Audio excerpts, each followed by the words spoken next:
Yokaana essula 12 olunyiriri olusooka okutuuka ku lusembayo.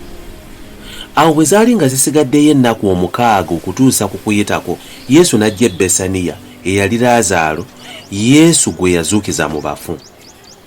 Awo bwe baamufumbira emmere ey'ekyeggulo, ne Maliza n'aweereza, naye Laazaalo n'aba omu ku bo abaali batudde naye ku mmere. Awo Maliyamu n'addira laatiri ey'amafuta ag'omugavu ag'omuwendo omungi ennyo, n'agisiiga ku bigere bya Yesu, n'attaanya ebigere bye n'enviiri ze. Ennyumba n'ejjula akaloosa ak'amafuta. Naye Yuda Isikaliyooti, omu ku bayigirizwa be, eyali agenda okumulyamu olukwe, n'agamba nti, kiki ekirobedde okutunda amafuta gano okugaggyamu eddenaali 3 ne zigabibwa abaavu?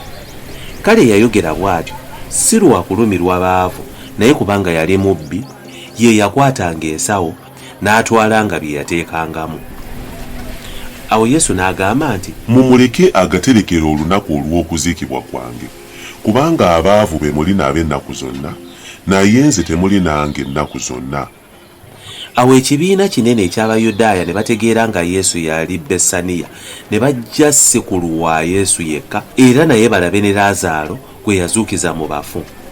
Naye bakabona abakulu ne basala amagezi okutta ne Laazaalo, kubanga ku lulwe bangi mu Bayudaaya abaavangako ne bakkiriza Yesu. Olunaku olwokubiri ekibiina kinene abaali bazze ku mbaga bwe baawulira nga Yesu ajja e Yerusaalemi, ne batwala ensansa ez'ekindu ne bagenda okumusisinkana, ne boogerera waggulu nti, Ozaana, aweereddwa omukisa ajja mu linnya lya Mukama, ye kabaka wa Isirayiri. Naye Yesu bwe yalaba ennyana y'endogoyi n'agyebagala, nga bwe kyawandiikibwa nti, totya muwala wa Sayuuni, laba kabaka wajja nga yeeberesa omwana w'endogoyi. Ebyo abayigirizwa be tebaabitegeera olubereberye, naye Yesu bwe yamala okugulumizibwa ne balyoka bajjukira ng'ebyo byamuwandiikirwako era nga baamukola bwe batyo. Awo ekibiina ekyali naye bwe yayita Laazaalo okuva mu ntaana n'amuzuukiza mu bafu, ne babeera abajulirwa b'ebyo bye yakola. Era ekibiina kye kyava kigenda okumusisinkana, kubanga baawulira nti yakola akabonero ako. Awo Abafalisaayo ne boogeragana nti, mulabe bwe mutalina kye mugasizza, laba ensi zonna zimusenze. Naye mu abo abagenda ku mbaga okusinza mwalimu Abayonaani. Awo abo ne bajja eri Firipo eyava mu Besusayida eky'omu Ggaliraaya, ne bamugamba nti, ssebo, twagala okulaba Yesu. Firipo n'ajja n'abuulira Andereya, Andereya n'ajja ne Firipo ne babuulira Yesu. Yesu n'abaddamu ng'agamba nti, obudde butuuse omwana w'omuntu agulumizibwe. Ddala ddala mbagamba nti empeke y'eŋŋaano bw'etegwa ku ttaka n'efa, ebeerera awo yokka, naye bw'efa ebala emmere nnyingi. Ayagala obulamu bwe bumubula, naye akyawa obulamu bwe mu nsi eno alibusigaza okutuusa mu bulamu obutaggwaawo. Omuntu bw'ampeereza angobererenga nange gye ndi, eyo omuweereza wange naye gy'anaabeeranga.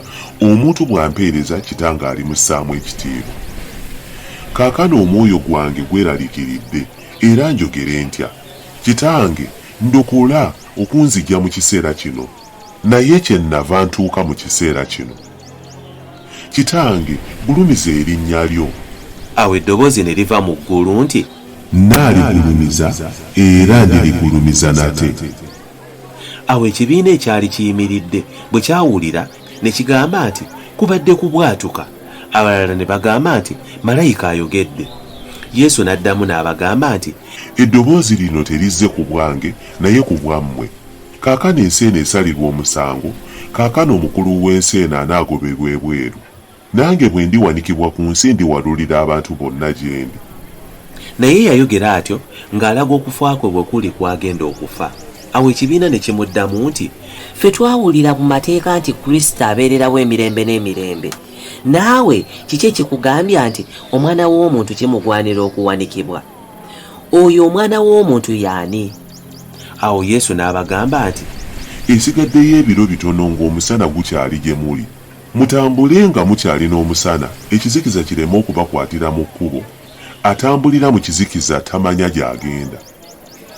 Bwe mukyalina omusana mukkirize omusana, mufuuke abaana b'omusana. Yesu bwe yamala okwogera ebyo n'agenda n'abeekweka. naye newankubadde nga yakola obubonero bungi obwenkanidde awo mu maaso gaabwe tebaamukkiriza.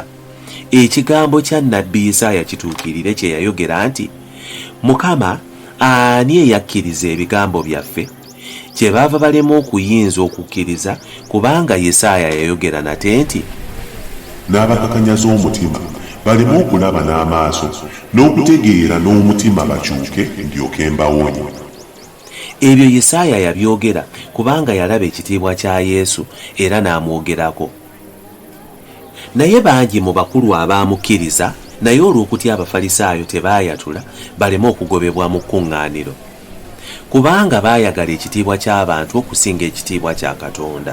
Yesu n'ayogerera waggulu n'agamba nti, Anzikiriza takkiriza nze wabula oli eyantuma, era alaba nze ng'alabye oli eyantuma. Nze nzize kuba musana mu nsi, buli muntu anzikiriza aleme okutuulanga mu kizikiza. Naye awulira ebigambo byange n'atabikwata, nze simusalira musango, kubanga sajja kusalira nsi musango wabula okulokola ensi.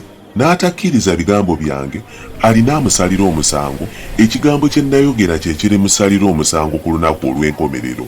Kubanga saayogeranga nze ku bwange, naye Kitange eyantuma ye yandagira bye nteekwa okugamba era n'okwogera. Nange mmanyi ng'ekiragiro kye bwe bulamu obutaggwaawo. Kale nze bye njogera nga Kitange bwe yabiŋŋamba bwe ntyo bwe njogera.